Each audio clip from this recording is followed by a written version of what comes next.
मान्यवर मैं बताता हूं कैसे इनके आका मारे गए, वो भी नाम के साथ बताता हूं, जगह के साथ बताता हूं, घंटे, मिनट और सेकंड के साथ बताता हूं।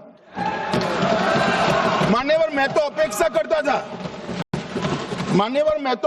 करता था कि जब ये सूचना सुनेंगे पक्ष विपक्ष में खुशी की लहर दौड़ जाएगी, मगर ये स्याही पड़ गई इनके चेहरे।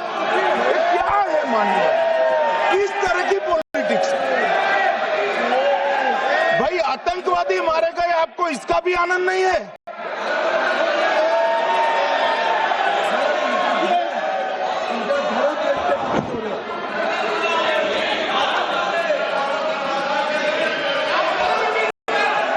अखिलेश जी बैठ जाइए, मेरा पूरा जवाब सुनिए, आपका सब जवाब आ जाएगा।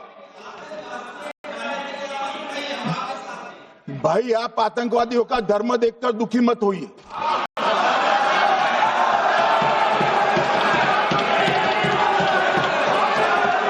अखिलेश बैठ जाइए यार।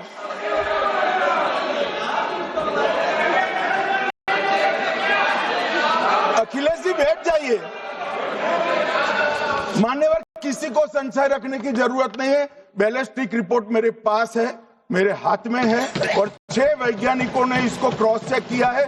सुबह 4:46 पर फोन पर मुझे 6 ने वीडियो फोन पर कहा है कि 100% वही गोलियां हैं जो वहां चलाई।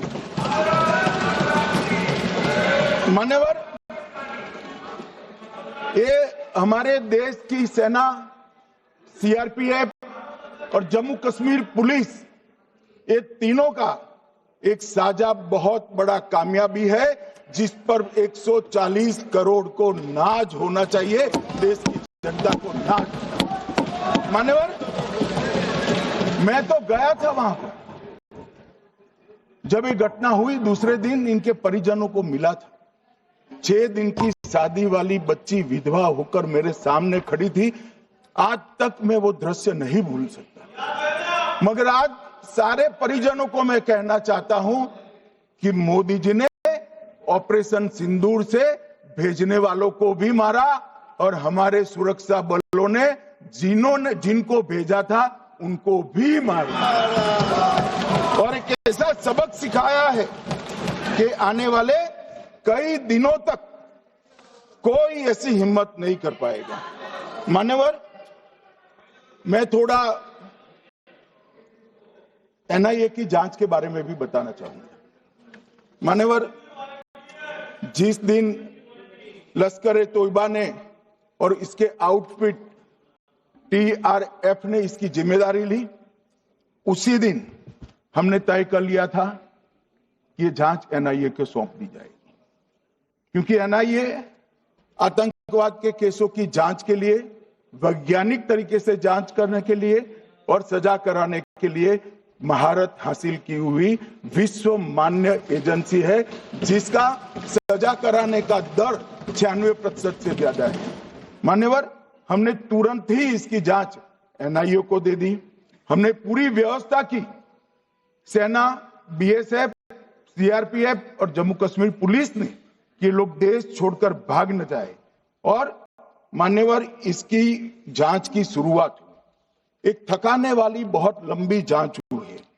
जांच के दौरान मृतक के परिजन जो साथ में थे उनको सभी को चर्चा किए गया, पर्यटकों, खच्चर वालों, पोनी वालों, फोटोग्राफर,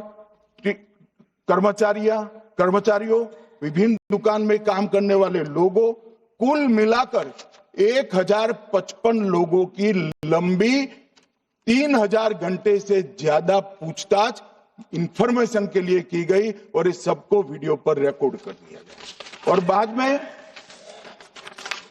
में इसके आधार पर स्केच बनाया गया, और ढूंढते 22/6/25 को एक बशीर की पहचान की गई और परवेज की पहचान की गई, जिन्होंने आतंकवादी घटना के अगले दिन आतंकवादियों को शरण दी थी।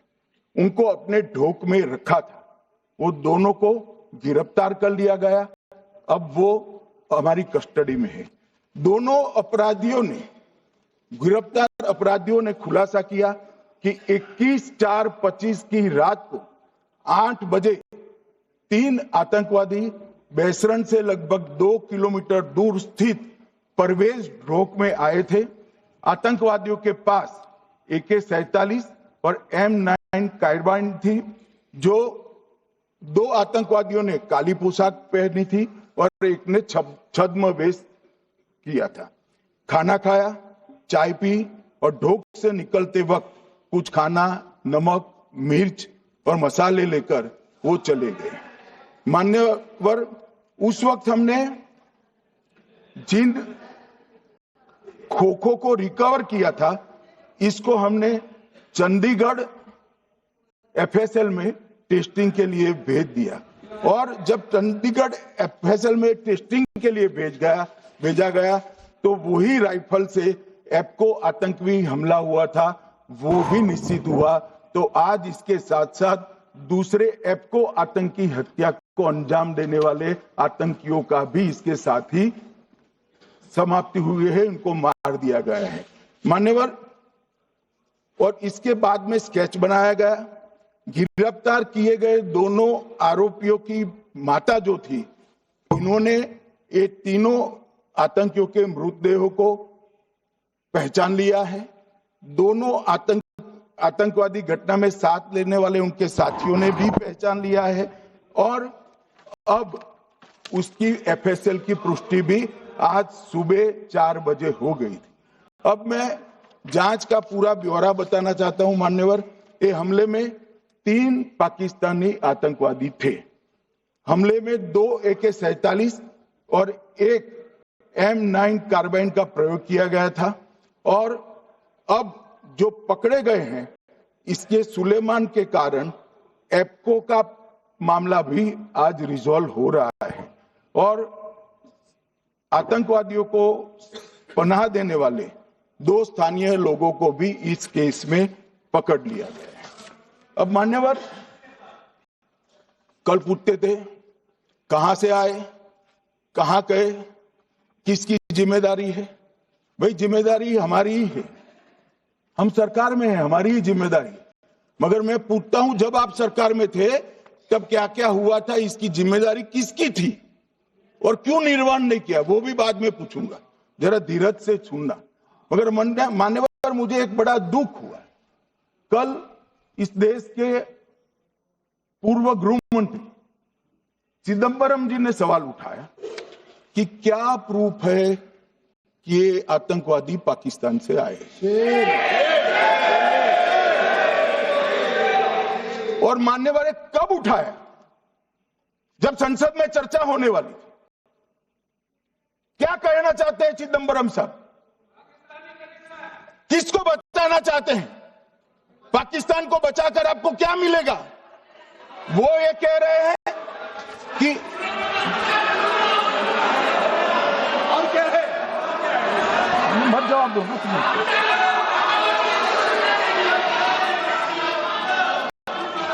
मान्यवर, हमारे पास, मैं आज चिदंबरम साहब को कहना चाहता हूं, मैं आज चिदंबरम साहब को आपके माध्यम से कहना चाहता हूं, हमारे पास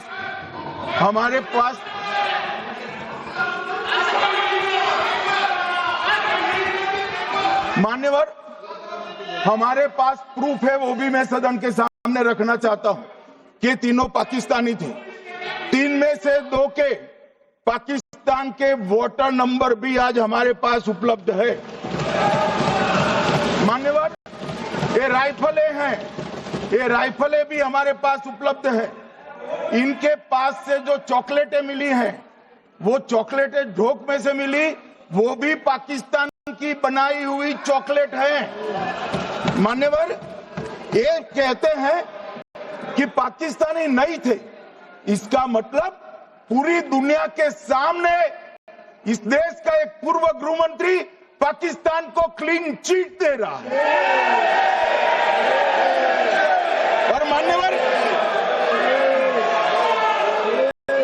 और मान्यवर, वो पाकिस्तानी आतंकवादी नहीं थे ऐसा बोलकर श्री चिदंबरम अगर पाकिस्तानी आतंकवादी नहीं थे तो पाकिस्तान पर हमला क्यों किया, वो भी सवाल खड़ा कर रहे हैं। मान्यवर, आज पूरी दुनिया ने हमारे संसद सदस्य गए थे, स्वीकारा था कि हमला पाकिस्तान ने किया है। और इस देश का गृह मंत्री जो कांग्रेस पार्टी से आता है वो कहता है कि क्या सबूत है। अरे मुझसे मांगते, मैं दे देता। टीवी से मांगते हैं, पूरी दुनिया के सामने उजागर करते हैं, सब सुबह खड़ा करते हैं। पाकिस्तान को बचाने का इनका ये षड्यंत्र आज 130 करोड़ लोग जान रहे हैं। बच नहीं पाओगे आप लोग, बच नहीं पाओगे। मान्यवर,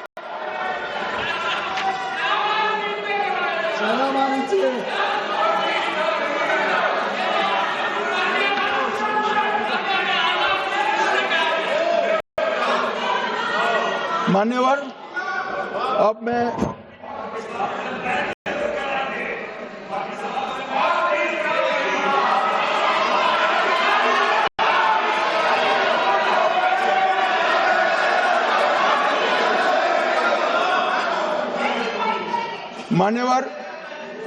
अब मैं पहलगांव आतंकी हमला और ऑपरेशन सिंदूर,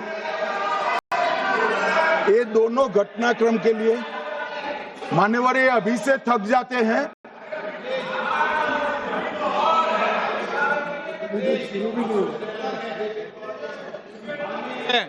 प्लीज बैठिए।